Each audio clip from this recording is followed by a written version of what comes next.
Playback singer के कोई माने नहीं थे उस वक्त क्योंकि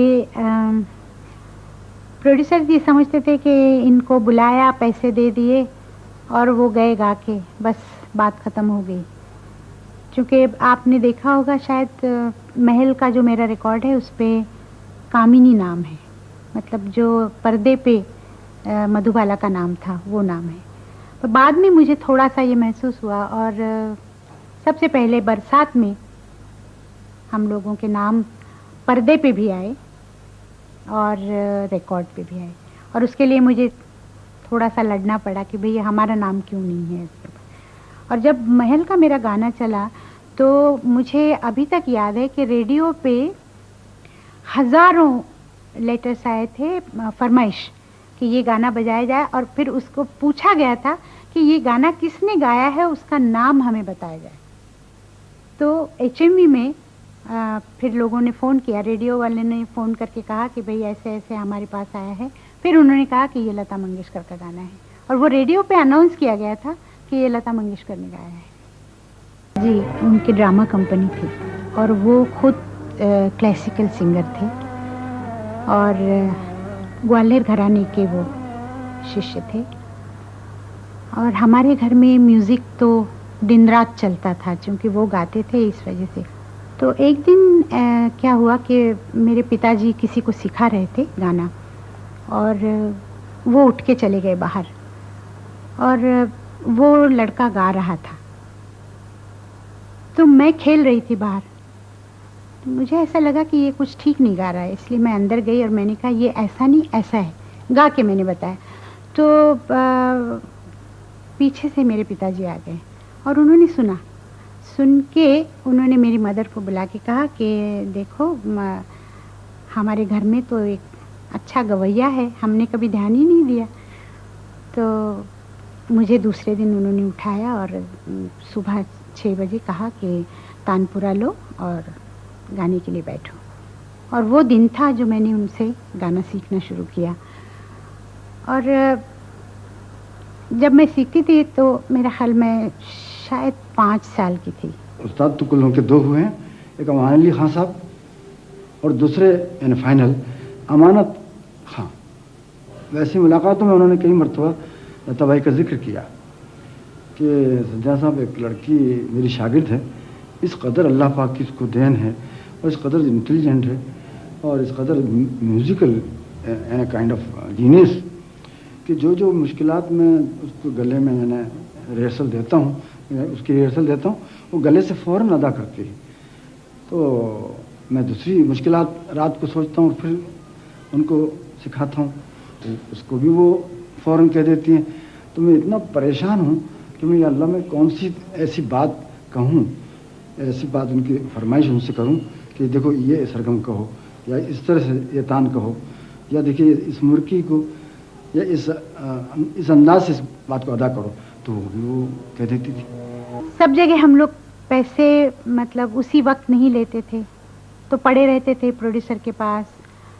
कई जगहों पे मेरे पैसे डूब भी गए, तो बाद में जाके हमने ये शुरू किया कि भाई पैसे वक्त पे लेने चाहिए, उसी वक्त ले तो अच्छा है। पर शुरू में पैसे कम आने का दुख नहीं था। उस वक्त जो काम हम लोग कर रहे थे ना, उसकी एक खुशी अलग थी। पर काम इतना ज़्यादा था कि सुबह 2 गाने किए, दोपहर को 2 किए, शाम को 2 किए, रात को। तो सुबह निकले, रात के 3-4 बजे घर आए, उस वक्त खाना खाया, फिर सुबह 6 बजे उठ के तैयार होके रिकॉर्डिंग पे जाना है, तो फिर अपना ट्रेन पकड़ के जाते थे इधर से उधर। क्योंकि एक तो क्लासिकल म्यूज़िक का ज़्यादा ये था घर में, और मेरे पिताजी बड़े कंजर्वेटिव थे। हमारे कपड़े या पाउडर नहीं लगाना या मतलब मेकअप नहीं करना, इधर नहीं जाना उधर नहीं जाना, ये बहुत उनमें था।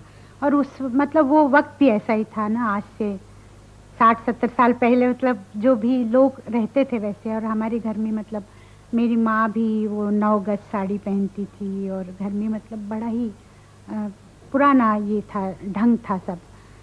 तो उनको ये फिल्म का नहीं अच्छा लगता था, हम लोगों को फिल्में देखना मना था। हम 4 बहन, मैं, मीना, आशा, उषा और भाई हृदयनाथ मिला। हम लोग आपस में हम लोगों का प्यार है। हम लोग कभी लड़ते नहीं, पर बचपन में लड़ते थे। मैं सबके साथ खेलती थी और मेरे खेल बहुत खराब थे। सच्ची। मैं टायर होता है ना, उसके बीच में मैं बैठती थी और लड़कियां उसको, और पूरे सड़क पे बहुत बदमाशी करती थी। मैं दरख्त पे चढ़ना और अमरूद तोड़ना, आम, और बहुत मैं मशहूर थी वहाँ पे। सारा दिन मैं हाथ में लाठी लेके घूमती थी, सबको मार पीट, बहुत मस्ती करते थे हम लोग। तो पिताजी क्या करते थे कि जब उनको मालूम होता था कि ये बहुत ज़्यादा हो रहा है तो बुलाते थे हम सबको खड़ा करते थे और सिर्फ देखते थे हमारी तरफ। तो हम लोग सब रोने लगते थे।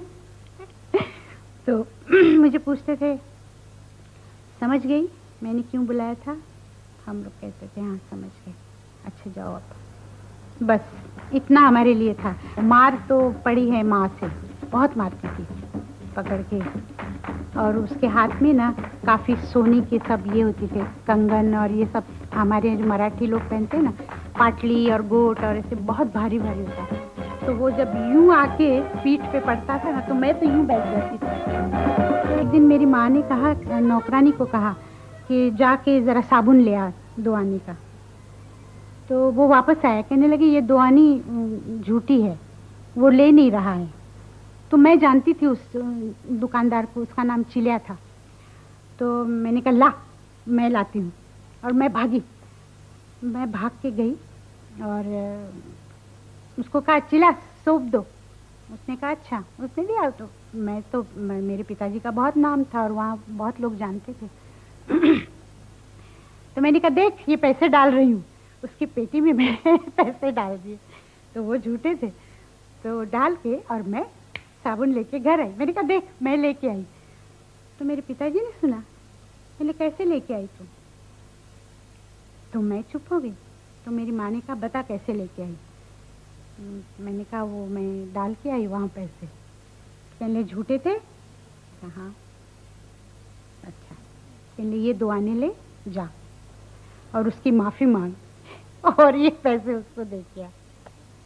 तो फिर तो ख़त्म हो गया किस्सा। मैंने तो बैठ के रोना शुरू किया। मैंने कहा मैं तो नहीं जाऊँगी, अब इतना बड़ा ये करके आई हूँ मैं तूफान, और अब जाके मैं माफ़ी मांगू?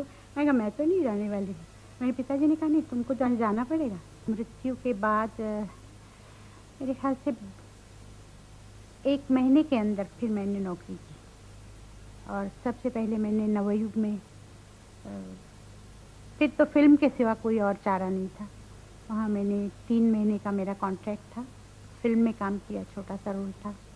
मुझे अच्छा नहीं लगा मेकअप, और फिर वहाँ जाना, फिर लाइट्स, लोगों का ये कहना वो कहना, फिर ये डायलॉग वो डायलॉग। और जिस दिन मैंने प्लेबैक शुरू किया उस दिन मैंने भगवान के सामने हाथ जोड़ के कहा, मैं कहा अब मैं फिल्म में काम कभी नहीं करूँगी। सर मैंने काफ़ी गाने गाए। अमीर बाई कर्नाटकी के साथ वो गाना मेरा बहुत चला था, गोरे गोरे वो बाके छोरे।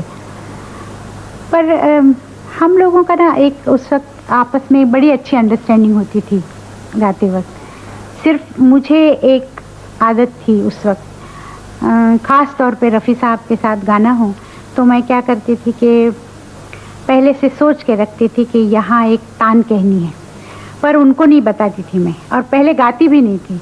जैसे टेक शुरू होता था मैं खट से गा जाती थी, और फिर रफ़ी साहब को ज़रा अजीब लगता था। फिर वो कहते थे अच्छा आपने ये कहा।